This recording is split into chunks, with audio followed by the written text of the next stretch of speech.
All right, welcome to the Beach Brothers Show. We keep it beachy. Beach Brothers Show. We discuss Virginia politics and Virginia business. I'm Seko Varner, your serial investor, educator, and entertainer. And my friend here, Conrad Schesventer, is, I want to say, our political pundit. He's our political mastermind of the group. And then on the far end is our good brother, Jose Cruz, the business beast, 757 insurance man. Together we're the Beach Brothers. We all live in Virginia Beach, and we love Virginia, and we love business and politics. So that's what we kind of discuss. So, Conrad, we've had some interesting changes and nuances and new things that have happened in Virginia politics. What's new in the beach before we get started with our guest? Well, while at work today, I dialed up the Virginia Beach Registrar's office and I double checked with the candidates listing to see if anyone dropped in at the last moment for some of the important races. Remember, I'm running in Rose Hall's district for city council, and it turns out that we do have a new candidate, Cheryl Turton, former delegate, former runner for State House of Virginia for the Senate side, and she wants to jump into the Rose Hall race as well against incumbent Michael Berlucci and Gary Hubbard, who's also in the race. So 4 total people currently in the Rose Hall City Council race. And the mayor race also had some people jump in late. Jody Wagner, who is a business owner in Virginia Beach, Jody's Popcorn, and was also a treasurer for the state of Virginia under, I think, Mark Warner's administration. So she has some chops to her. And RK, remember Mr. RK? He's running for mayor this year too. So 3 people running for mayor. Wow. Okay. All right, Jose, who is our sponsor for today's show?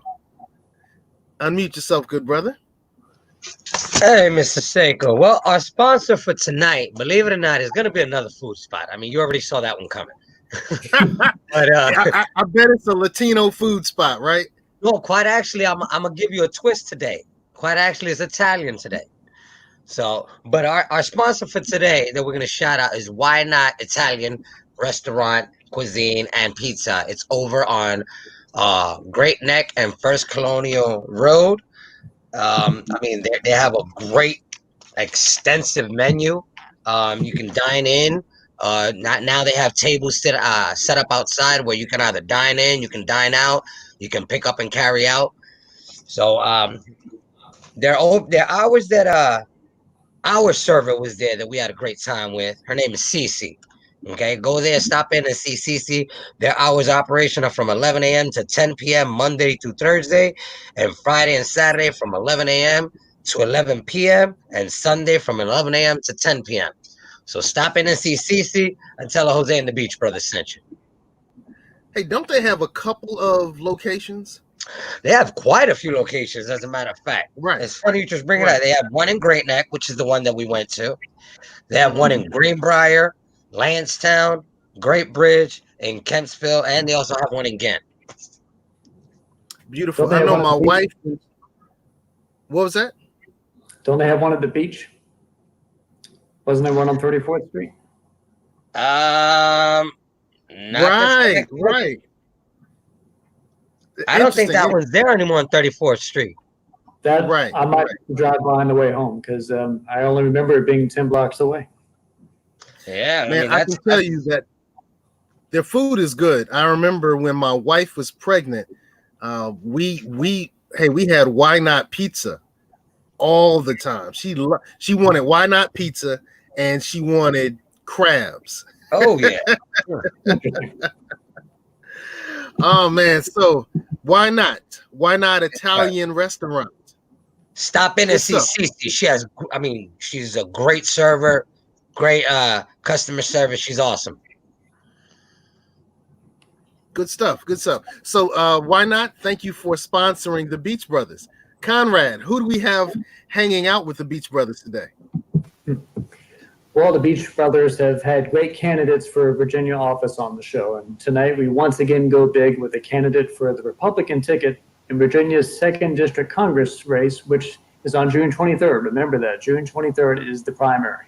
He's been Loyola And my, what an interesting life he has led. He was born in Cuba and immigrated to the United States. He's had a long history of serving the area as vice chair of Virginia Public School Authority, commissioner for Virginia Beach's Board of Arts and Humanities, and board member of the Virginia Ballet. He is also a former Navy captain with a noted 30-year Navy history.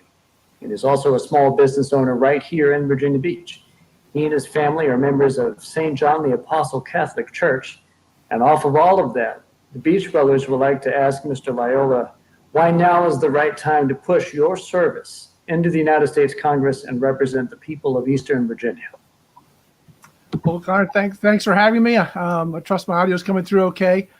Look, I appreciate the intro and the bio background. You can see my life was pretty humble beginnings, having been born in communist Cuba, and thanks to sacrifices my parents made, came to America, and they instilled in me in the importance of education and service and love of country. And I've traveled the world, compliments of military, as you covered, but I enlisted early on at the 16 years age in a delayed entry program and wanted to serve in the Navy. My father was a naval officer in Cuba, actually, and I just wanted to serve and join the Navy. And I did that. And then I got picked up to the United States Naval Academy, an appointment there, and ended up serving 30 years as a naval aviator and retired as a Navy captain. So I ended up staying here. It's a wonderful place to live, wonderful place to have a family here in Hampton Roads. I love our area in the 2nd Congressional District, which I'm running for. And I started my business here. And I just felt that, there was a lot of concerning things that was happening. And I felt that my education, my experiences, and my roots to the community and service could be of benefit to the 2nd Congressional District. I look forward to working hard and bringing that commitment to service to all the constituents in the 2nd Congressional District. Awesome. Mr. Jose, jump on in. Thank you, Conrad.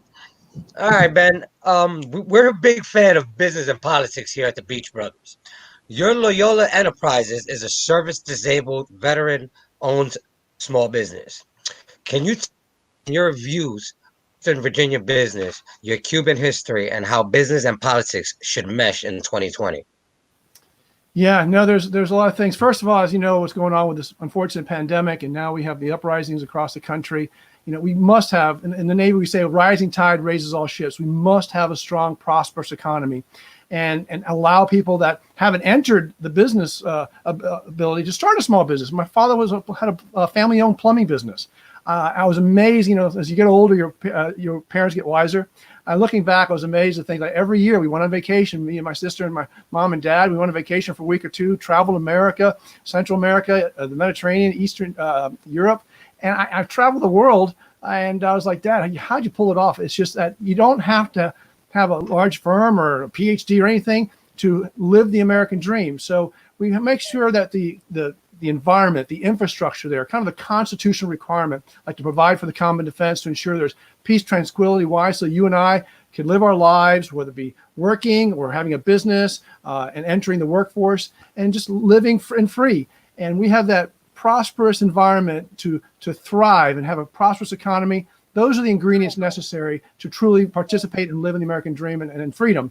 So I'm going to work on policies there to just ensure to create the most fertile environment possible for a small business, whether it be someone existing or someone starting, as well as what's we've been seeing, global trade imbalances that were there now have been peeled back through the renegotiation with the Mexico-Canadian trade agreement, telling China that, hey, your trademark infringement, your patent infringements, your copyright infringements, that ain't going to pass anymore. And trade agreements that were just upside down. So we need a fair playing field. That's all we're asking for. We want opportunity. We want a fertile environment and reinvesting in infrastructure. So Hampton Roads is very fortunate that our economy is relatively stable because of the strong national defense that we have, the infrastructure, a lot of militaries. So we're not dependent on one factory or one major industry that's high fun. We have research, we have NASA, we have the military, and we have a lot. We have obviously the tourist industry, we have the Bay. So there's a lot. The 2nd District has so many facets, which is amazing, from agriculture to aquaculture to technology to defense to obviously the services industries throughout the beach and stuff. So it's a multifaceted, relatively stable environment. We got to make sure we maintain that stability and keep things going in the right track. But we got to get past this pandemic situation, which really is being artificially forced upon us right now, I believe. And I call for the governor to push down the requirements to our local elected officials. A one-size-fits-all policy does not work. And we're seeing the challenges in that, and that's been some constitutional battles of that, because people just want to get back to work. People want to run their businesses. People want to take care of their families. So, we're going to work towards that and ensure at the federal level, leveraging my education and service, understand what business and how it works, and over-regulation and over-taxation. We need a prosperous economy. Thank you. Thank you for your time. And we also want to take the time here at the Beach Brothers to thank you for your service as well. Thank you, Jose. Thanks. Ashe. You said that the quarantine or the closure has been artificially inflated. Yeah. Or something to that line. Well, as you saw, the president pushed down the responsibility to the governor. And if you look at the diversity of what the population density, the building homes and everything, compared to where we've had the real spikes, like New York City, Northern Virginia, where you had to get in an elevator, subway, to do breakfast, lunch, dinner, entertainment, go walking, go running, go to the gym. Everything was a very tight, confined space. And you're talking about over 1,000 people might live in a high rise. And you can't apply that to the Eastern Shore or the farming or agriculture or aquaculture. It's like a one size fits all never worked. So allowing and I call for local elected officials in their area, Weiss County, Roanoke, different areas, have common sense solutions, social distancing, the masks and stuff like that. Yes, but completing shutting down everything and making everybody abide by a spike that's happening in Northern Virginia, that's not a solution. And look at the danger, the drug addiction, the spousal abuse, child abuse, the mental challenges, and those results of what they did, the shutdown, we have untold consequences of that. The economy being shut down and people losing their businesses. I mean, several restaurant owners told me, it's like, I'm done. I understand the PPP. I understand the government bailouts, but they're done. I mean, they just could not survive. And it's sad. It's really sad. And we're still, what the toll is on families with children, education, so many things. So I think there'd been much more focused, tactical solution. I just thought that the terminology was interesting, but I'm glad that you expounded upon that. As a former school board candidate myself and a teacher, an educator for a long time, I'm reminded of a quote from Sam on The West Wing. Education is the silver bullet. Education is everything. So you're no person to shy away from education, as you've been on the Virginia Public School Authority. And as a congressperson, you'll have a lot of sway over national and regional education. So what would you like to do for Virginia's educational system? Well, as you know, Virginia education is a Virginia local schools, local school board, the funding, there's also multiple fundings, obviously the taxation, the federal level, state level, and local taxes to support the school teachers and all the budget and stuff like that. So it's a multifaceted aspect there. But I'm a product of the public school system. My whole, kindergarten all the way up was all public schools. I guess you consider the Naval Academy a public service, and then obviously you owe a big commitment afterwards, putting it all on the line, putting your life on the line. But I believe in public education. I also believe in choice to make sure there's accountability and ensuring that there's competition. I believe in trade schools. I believe in, again, one size fits all. Everybody does not have to go to PhD. Everybody does not need a master's degree. Everybody does not need a degree. My dad was a plumber, unbelievably successful, just taking care of our family. My mom, myself, and my sister, family-run business, and we did quite well and provided for us. And like so many other school businesses here in the area, that they just want to take care of themselves and their family, or they're just themselves if they're single, which is fine. So, a trade school to ensure, and I have 40 employees now in 4 states, and I hear from my employees like, oh, my son just got picked up at an internship. And they're going to be getting as a welder or a pipe fitter or something like in the shipyard stuff, $50,000, $60,000 a year salary. It's really good money for just learning a very unique trade. I mean, back when I was growing up, and still in some sectors, was the Johnnyman program, where you learn the junior trade, the auto shops, the mechanical, the welding, the trades, the plumbing, woodwork, all that stuff, construction even. You learned, and you got paid at low, or you were just a volunteer. You're learning. It was kind of an internship. And then you grew in that. Ultimately, most folks end up having their own businesses. So we have to support Absolutely, absolutely. I think education is key, and I think education is more than many people many people have the understanding. Many people have a very limited understanding of education, and I really like the way you just spoke to that, because I think that education is important because it should prepare a person for the opportunities that are right outside of their front door. And Seko, I made it a platform. Education is paramount, and investing in that and technology and research, we must ensure America continues as a leader in the global economy. And we haven't made. Look what's in our backyard. I mean, we're refueling the International Space Station with private companies, partnerships with NASA, NASA Wallops, NASA Langley. We got some of the most incredible technology in our shipyards here in the area. That all should be supported through a well-talented, youthful people that just want to come work and have the talent abilities, and that education is paramount. So unfortunately, we have a pretty good school system. I look forward to continue to support that, whatever I can do at the federal level to continue to support that.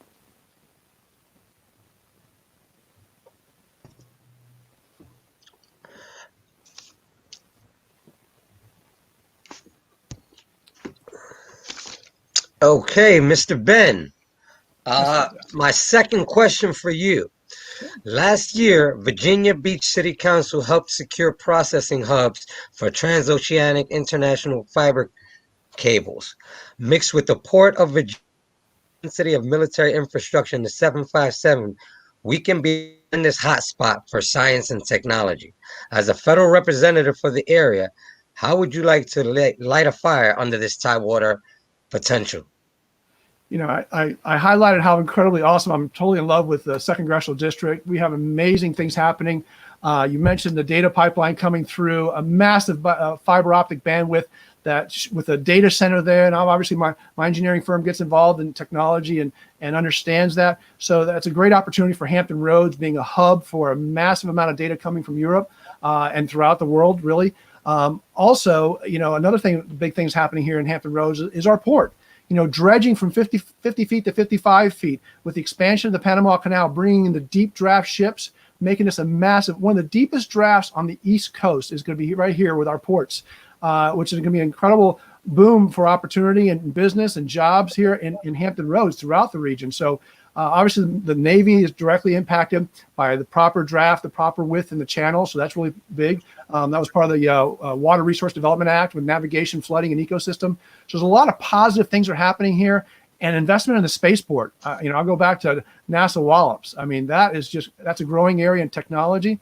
All in balance, though, with our agriculture and our aquaculture. And I've traveled and I've visited some of the farms here on the Eastern Shore and throughout.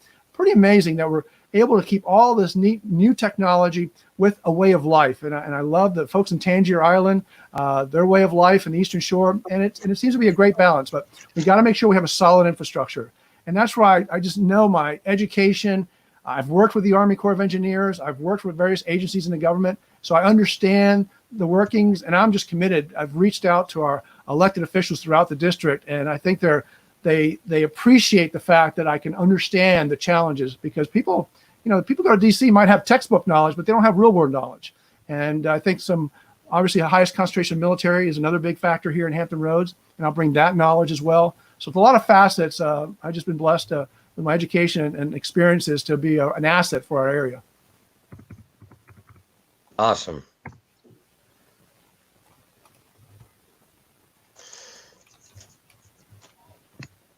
Seko. I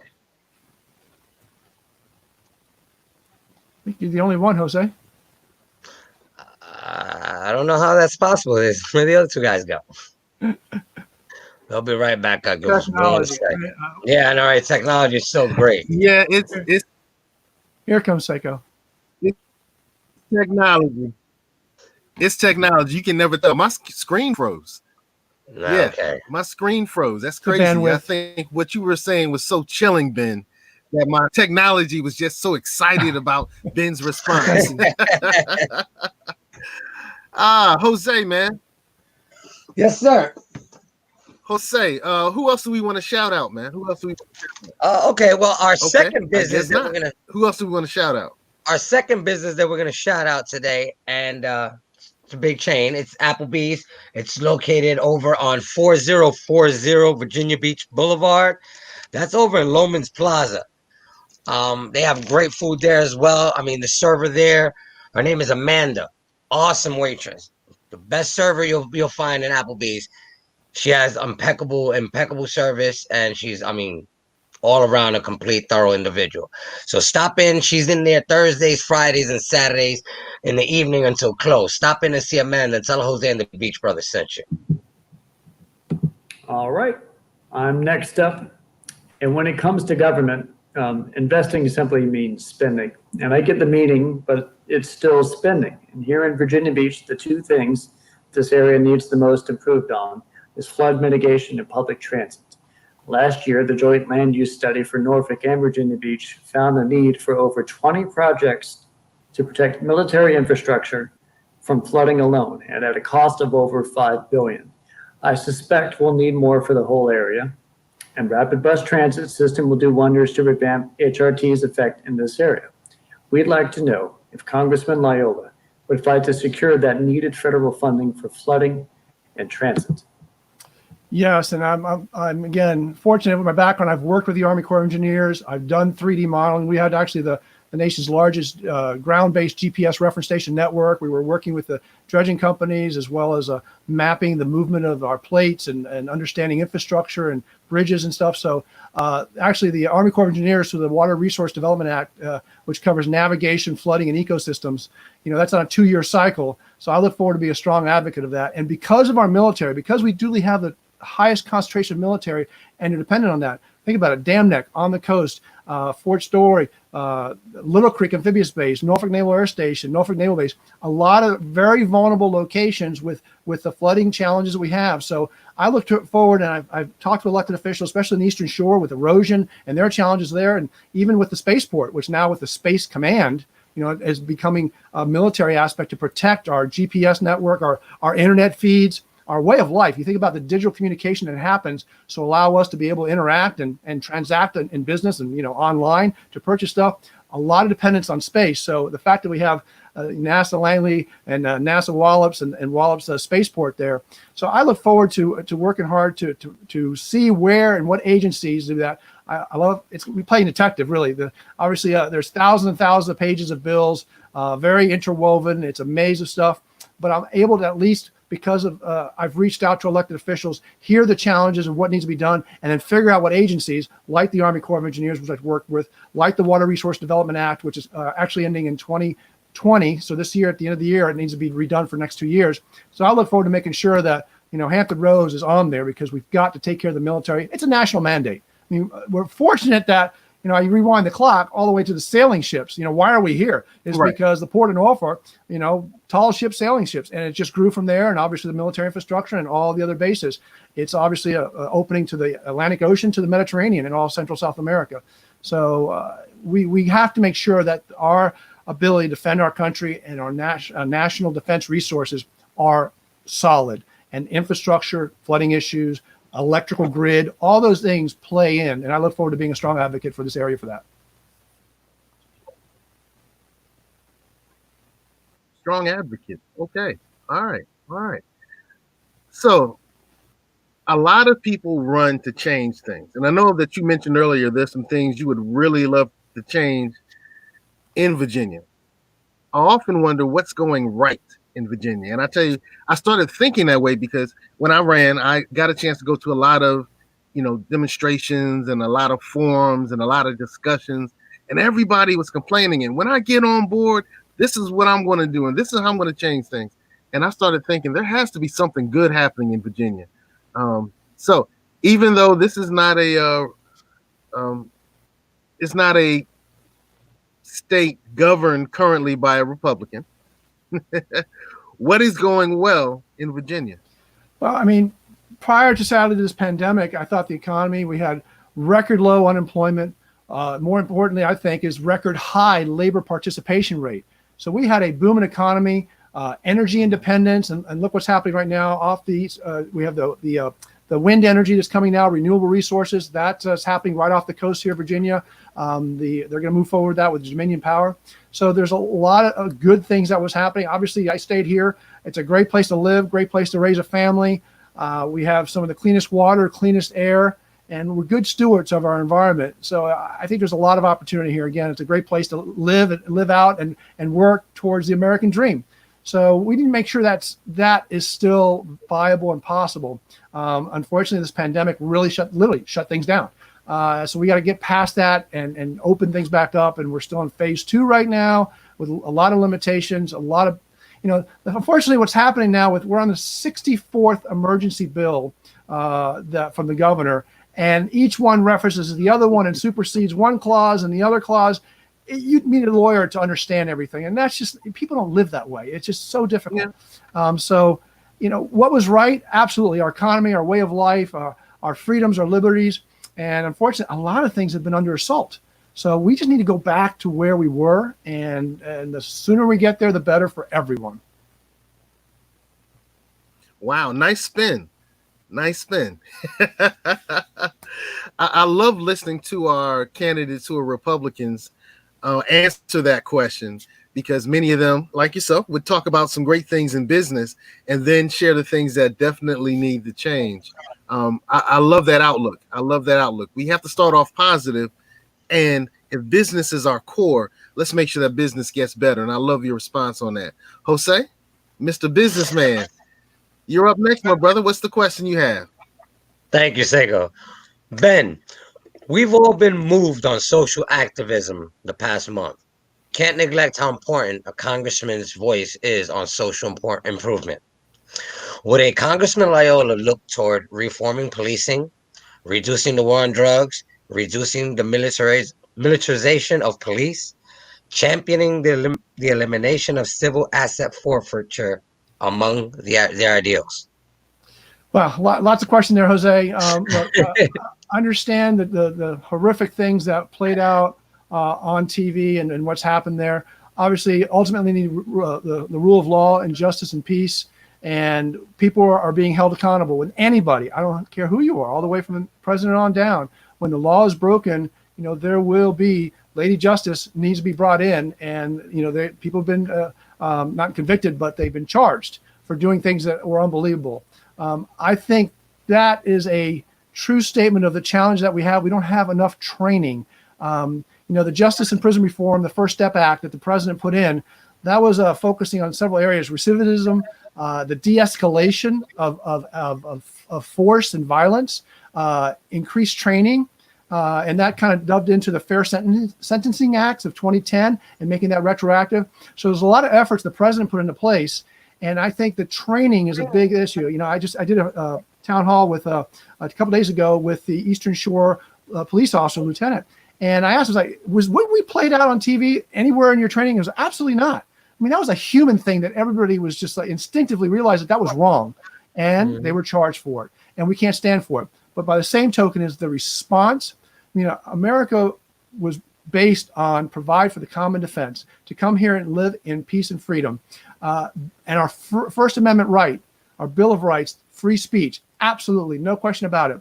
But the destruction of property, the maiming of life of innocent store and shop owners and citizens and police officers and everything else that's just been burned to the ground, and their own communities have been burned. Now, those people, I don't believe, are First Amendment right exercisers. Those people are now identified as domestic terrorists, rightfully so. So we'll get the FBI, follow the money trail, pre-positioning of our weapons, pre-positioning of chemicals and bricks and hammers, and where did all this leadership, command, as we call it, military command and control information come from? We need to penetrate that. That is unsustainable, cannot happen. We must have the rule of law, otherwise we lose everything. Folks, the police department has been put under immense scrutiny. I believe in the police cam to understand what actually happened, so there's no question about that. We make sure that is throughout.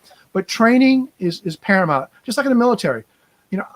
I lost many, many more friends in training because of we fight like we train like we fight.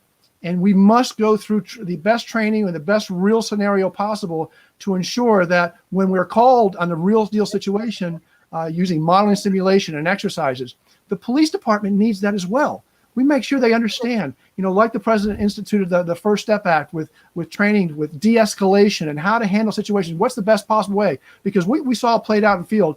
No police officer I know, and I even questioned him on air over a question, and people calling and asking questions. He said, that is not trained. That's wrong, and people are going to, pay for that, for doing that. So, but we can't have the lawlessness that's happening, the destruction of towns and cities, and it's just heart wrenching to see what's happening. Thank you, man. Interesting. Fantastic answer. Interesting. Well, right about now, my car is being tuned up over in Greenbrier at Southern Volkswagen. So I want to give a nice shout out to Southern Volkswagen for making my Jetta as best as possible. And you guys may notice I'm right here at the ocean front. And I would like to shout out my own place of work, Ocean Holiday Hotel on 24th and Atlantic Avenue.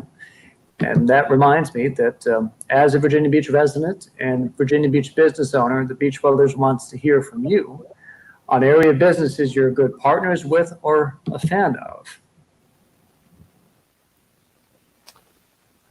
That's for you, Ben. All right, cool. No, I appreciate the thing. We absolutely have to support, especially now, trying to get the economy coming back. When this all has happened, I reached out and on my website, benloyola.com, I've got a list of a multitude of over 100 plus, 200 plus restaurants and small businesses in our area, and putting links on there. It's like they're open for business. They have curbside, they have delivery, anything possible I could do with my small voice, trying to let people know that, hey, these folks are open for business. We must support the business. Obviously, as a business owner myself, I started my spare bedroom back in 1991 and grown that to now an award-winning engineering firm. And we've worked with local businesses. I love Made in the USA. I love what we have. There's so many people, tactical gear that's made right here in Virginia Beach for our war fighters. We got shipyards. We have so many things here that's made in the USA, supporting our economy, our way of life, as well as ultimately the war fighter that's defending us land, sea, and air around the world. So you and I can have this wonderful exercise of our First Amendment that sadly people around the world don't have that ability. In China, communists, it's all about the collective. It's not about the individual rights. Where I was born in Cuba, Fidel Castro, one TV station, one radio station, and he controlled 100% of the content, and they still do that. So, we have some wonderful business in the area. Support them. You can go to my website and do everything possible because they need our help. They need our support. So I'm trying to get out as much as possible to do that. Okay.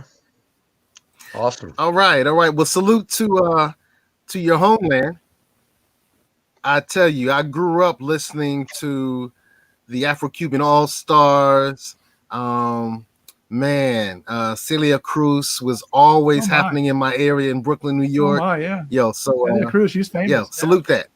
I flashback. Yeah, man.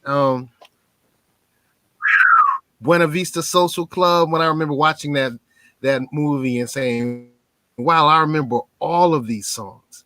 It was all right. So I could talk about Cuban stuff all day, man, all day. We have a viewer question. Sure. And the question is, and I think it's supposed to be, if you're elected to office, would you advocate for the Klan to be designated as a terrorist group? That's coming from Andrea Dixon. Thoughts? Boy, I was shocked when our own governor had it in his own yearbook with the KKK and the blackface. That was unbelievable. And sadly, you were shocked. I was shocked. I was shocked. Look, he's a pediatrician, a doctor, and I was completely shocked that was in his yearbook. Would never can think of that something as bad as the Klan. And look, freedom of expression, freedom of speech needs to be allowed, First Amendment right. But when you cross the line and defame, and there's consequences of that, slander, and obviously physical assault. There's areas in our law obviously in place when you cross the line. So I think a lot of the ills we're seeing now is because our governor sold out to I don't even think it's the Democratic Party. It's the Socialist Democratic Party. When you tell me Fidel Castro had a great education system, and you're a presidential candidate for the Democratic Party, and he had a great medical system, I was shocked by that. By Bernie Sanders, and that's unbelievable. So many people, I was like, "What? You're kidding me!" So, I think he sold out in a lot of ways, and we saw the Second Amendment takeover of what happened there with people uprising about inability to defend ourselves. I asked my dad, "How did Fidel Castro take over Cuba?" He took the guns away, and then he killed tens of thousands of people once he controlled the government. And that's happened throughout the world. Russia, China, Venezuela. I mean, everywhere they got to disarm the people. Germany. And sadly, it's like, what's happening here in Virginia? They want to take our ability to defend ourselves against tyranny. So it's very scary what's happening. Right to work. So many things to me are contra the American dream and our Constitution and our way of life. It's no longer the Democratic Party and the Republican Party where you're just fighting for, let's adjust this, let's tweak this. I believe this might be better. Now it's just an embracement of things that are just going to, I believe, history proves that will destroy our way of life. And that's very concerning to me. So it's very, very bad that's happening. That's one of the reasons I'm running. I mean, I've said, I believe my experiences and my real world first person experiences can be brought to bear and shared with some common sense solutions to ensure that we keep the American dream alive. For the record, if elected to city council, I would. You would push for them to be recognized as a terrorist organization? Is that what you're saying, Conrad? Yes. Okay. Interesting. I thought that was an interesting question. I'm shocked that you were shocked, but I guess I shouldn't be shocked that you were shocked, Ben. I wasn't surprised. I'm sure that most of our politicians have something in their past that would be kind of unflattering. Hopefully you don't. Maybe you don't. Hopefully you're the exception to the rule. But it's been my experience growing up here in America that's very commonplace. I wasn't shocked. Democrat or Republican, I'm just not shocked about obviously, it. The Ku Klux Klan was a symbol. Interesting that you would that they were a symbol, against African Americans. I mean, I literally was shocked. I still am. I mean, take one step further. The infanticide. I was there for the birth of my two beautiful young girls. I watched the birth process. It's an amazing blessing to think that how two genes cross together to make a unique individual, and then they're born and take their first breath. And here we have our governor saying, "Oh well, let's put that child aside and make sure take him and figure out what we're going to do with it." I mean, that's infanticide, folks. I mean, so yes, I've been shocked. I think Virginians were shocked to hear that. So there's a lot of unbelievable things that's happening in our lifetime here that are just beyond belief. I mean, truly are. And that's why I think I know why I'm running, so many issues concerning that. And I'm running. I like to think common sense, our way of life, our economy, strong defense, our constitutional rights. And so many of them are under assault. Okay. This area has a rich tourism sector as well as the military. Agriculture is an important third pillar of our Virginia economy. Southern Virginia Beach and most of the Eastern Shore has strong farming communities. So a congressperson will have great say in farming regulation and possible spending farmers in international trade. And we all know that the world is global now. So what are your thoughts? Because we have some great farmers here in Virginia, particularly in Virginia Beach. What are your thoughts and plans for improving the lives of our farmers? I'm a big supporter of our way of life. I've committed to the Eastern Shore, especially. That has a lot of aquaculture as well as agriculture. And I believe it's a great balance to be good stewards of our natural resources, but at the same time be able to use our natural resources. I know at least the federal level, the Agriculture Improvement Act of 2018 goes out to 2023. It's a 5-year program. Crop insurance, conservation issues, and protecting commodities, as well as the trade agreements. So the farmers need a voice. I look forward to being a strong advocate for that. Obviously in Virginia Beach here, and not so much on the different areas. Obviously we have the shipyard and the bases and then the areas where we have a lot of infrastructure areas, but maybe southern Congo area or some more farms lands.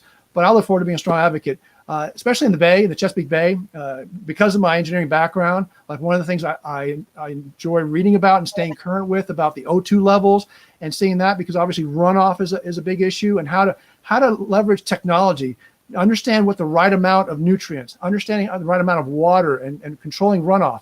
So I believe that investing in technology to empower our farmers with the best tools necessary to ensure that they could, create their crops, raise their crops, the animals as well, the aquaculture, all in balance with our environment. That is smart, that's prudent, and that's the investment I want to make. Research, technology, and investment, those are prudent ingredients to ensure our way of life is maintained, leadership in the global economy, while being good stewards of our natural resources. And we truly have so many wonderful things, including a whole set of my friends in Tangier Island that are completely surrounded by water in the Chesapeake Bay. They totally get the issues of what we need to do to ensure their way of life in their aquaculture area. So I look forward just to bringing my education experience on that as well.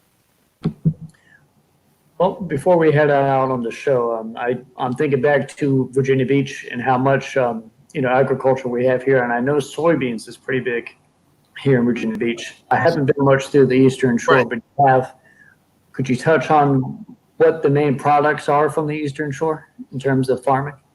So soy, I see a lot of soy down here. I even see cotton down here in the Virginia Beach area.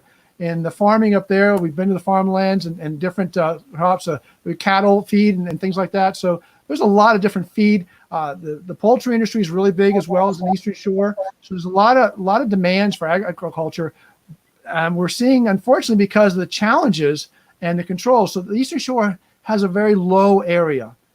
So waste streams, infrastructure, sewage, there's a lot of challenges on there and byproducts of farming and processing, food processing. So I look forward to working again on that as well. It's very important. I've been on there. I've seen the amazing multi-million-dollar combines up there where the blades and the technology leveraging GPS. But I think also the application of the pesticides, the application of fertilizers, the application of water, all that could be tweaked with technology. And it exists today. I just think we can provide even better support for our farmers to ensure that they're able to use our natural resources while protecting our environment. I think it has to be a balance. And I think, America leads that balance for sure. I mean, I've traveled the world, compliments I share with my 30 years of military experience, all Central and South America, Panama, Ecuador, Mexico, Peru. I mean, obviously the Mediterranean, Egypt, all those countries. I've seen that. Folks, we live truly the greatest country in the world, have some of the cleanest water, cleanest air, and the best stewards of these God-given resources. And we're able to use these natural resources. So it's the balance and understanding that.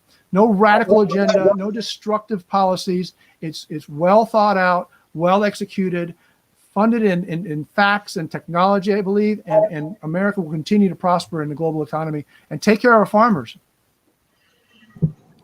All right. I did just notice here that Andrea did follow up with the question, and I'm not sure if what we've been leaning to was more yes or more no regarding that question.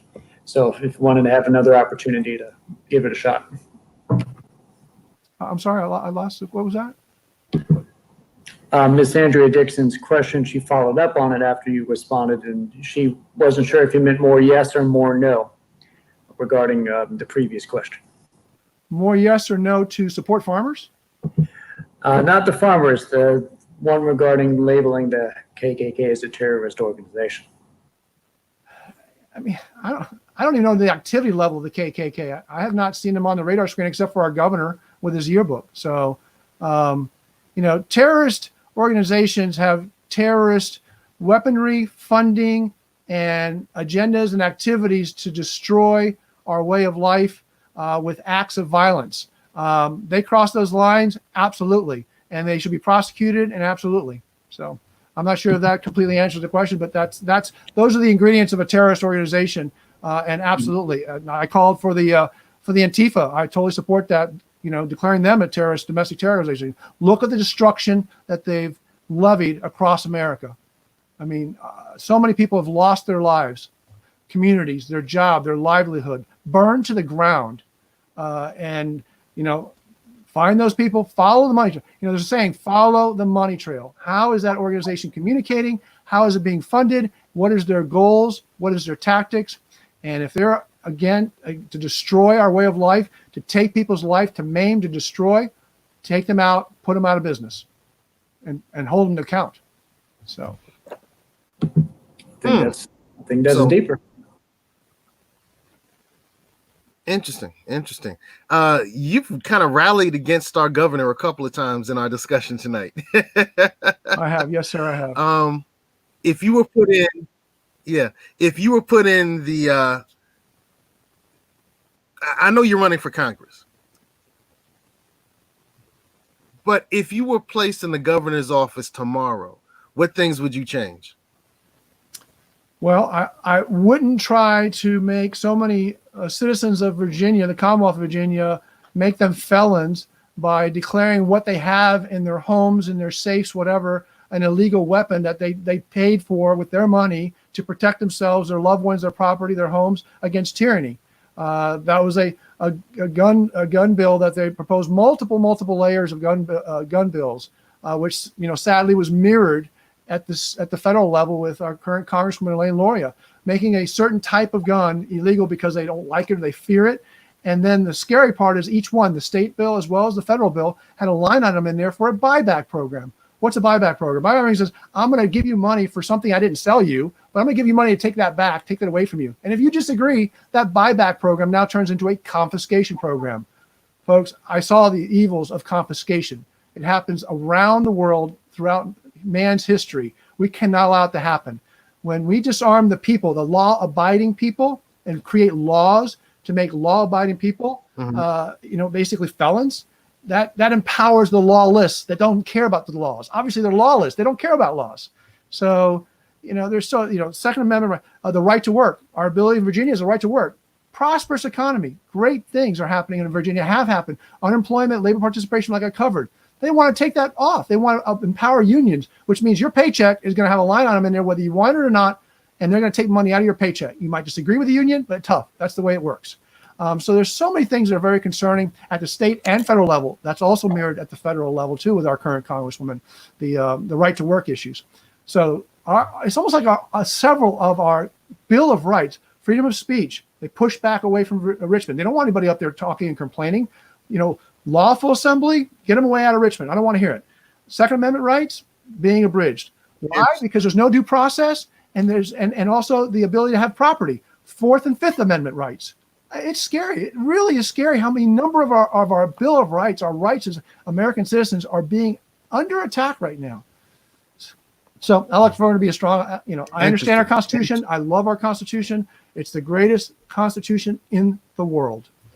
We just got to protect it. Interesting. All right, so fellow Virginians, let's give it up for Ben Loyola. I just said that wrong. My tongue got tired. I'm a little tired. I need to go to Why Not Pizza and refresh. Amen. I need to pick my car up. Oh man. Right. Hey Ben, it's been great having you on the show. Hang out for a second. You've been watching the Beach Brothers show. I'm Seko Varner. He's Jose Cruz, and that's Conrad for City Council. He loves Virginia Beach so much. He's crazy enough to run for City Council. And Virginia Beach might be crazy if they don't vote him in. All right. Hey, look, we're here. We're working on Virginia First. We say V1. So if you believe in Virginia First, type in the chat V1. Type that in the chat. Show us you love Virginia. Virginia First. We're the Beach Brothers. Any last words, Beach Brothers? Not much come to Conrad? mind. I just hope you guys have a great evening, and thank you for watching the Beach Brothers. Take care. Thanks for the support. Okay, type V1 in the chat. Jose Cruz. Okay. All right. Well, look, keep it beachy. Stay tuned for more. We're coming back. Okay.